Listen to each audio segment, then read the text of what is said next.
Women Who Run with the Wolves by Clarissa Pinkola Estes, Death in the House of Love. Inability to face, and untangle a skeleton woman is what causes many love relationships to fail. To love one of the most, not only be strong but wise.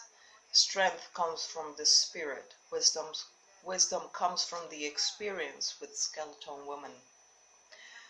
As we see in the tale, if one wishes to be fed for life, one must face and develop a relationship with the life nature. When we have that, we are no longer bumbling along fishing for fantasies, but we are made wise about the necessary death and startling birth that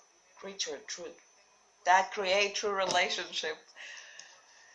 When we face skeleton women, we learn that passion is not something to get, but rather something generated in cycles and given it out.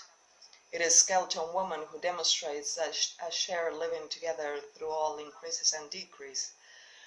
Through all endings and beginnings is what creates an unparalleled devotional love. The story is an apt metaphor for the problem of modern love, the fear of the life nature, the death aspect in particular.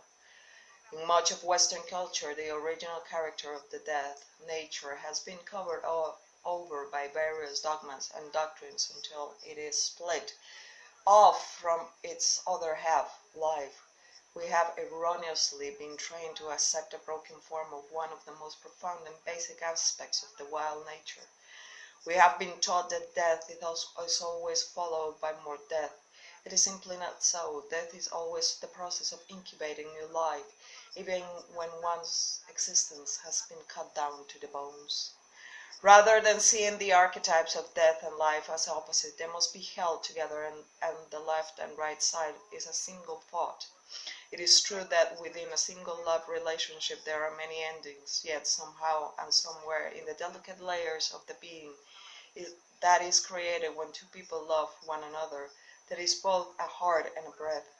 While one side of the heart empties, the other fills. When one breath runs out, another begins. If one believes that the life sport has no stanza beyond death, it is no wonder that some humans are frightened of commitment. They are terrified to go through even one ending.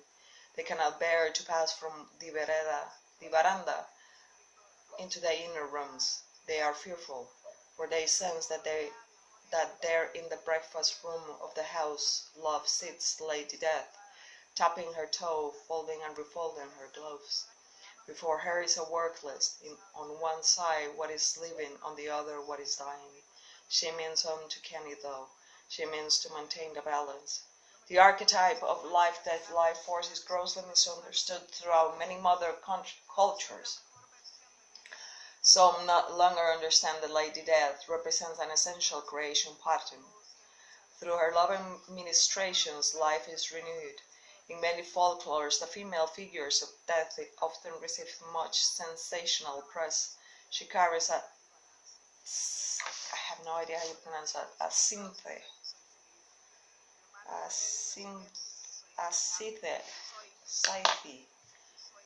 and harvests the unexpected. She kisses her victims and leaves their corpses scattered behind her, or she drops people and then wails long into the night. But in other cultures, such as East Indian and Mayan, which have preserved teachings about the wheel of life and death, Lady Death enfolds the already dying, easing their pain, giving them comfort. In curandismo, she is said to turn the baby in the womb to a head-first position, so it can be burned. She is said to guide the hands of the midwife to open the pathways of the mother's milk in the breast, as well as to comfort anyone who weeps alone. Rather than vilifying her, those who know her in full cycle respect her largesse and her lessons. Archetypica, the life nature is a basic component of the instinctive nature. This is personified through the world mythos and folklore as Dama de la Muerte, Lady Death, Coatlicue,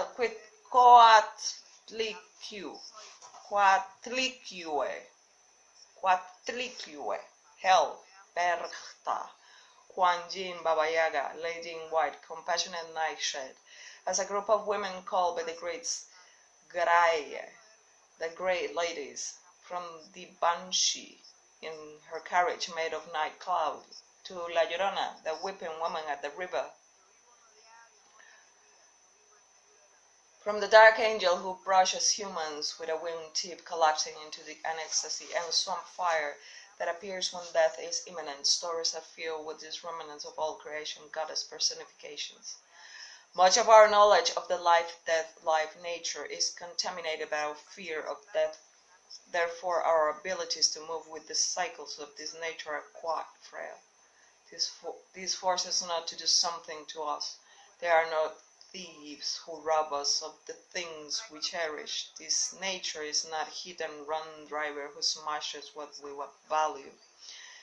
No, the life forces are part of our own nature, part of our innate authority that knows the steps, knows the dance of life and death. It is composed of the aspects of ourselves who know when something can, should, and must be burned and when must die. It is a deep teacher if we can only learn its tempo. Rosario Castellanos, the Mexican mystic and ecstatic poet, writes about surrender to the forces that govern life and death. Dadme la muerte que me falta. Give me the death I need. Poets understand that there is nothing of value without death. Without death there are no lessons. Without death there is no dark for the diamond to shine from.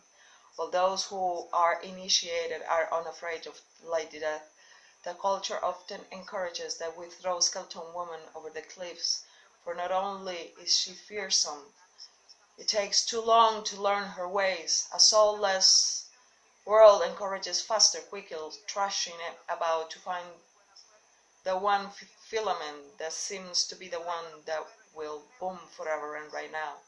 However, the miracle we're seeking takes time to find it, time to bring it to life. The modern search for a perpetual motion machine rivals the search for a perpetual love machine.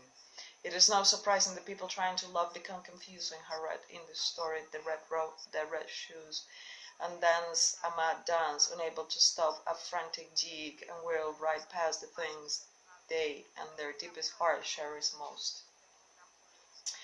Yet there is another way, a better way, which takes into account human foible fears and quirks, and so often happens in the cycles of individuation, most of us stumble over it.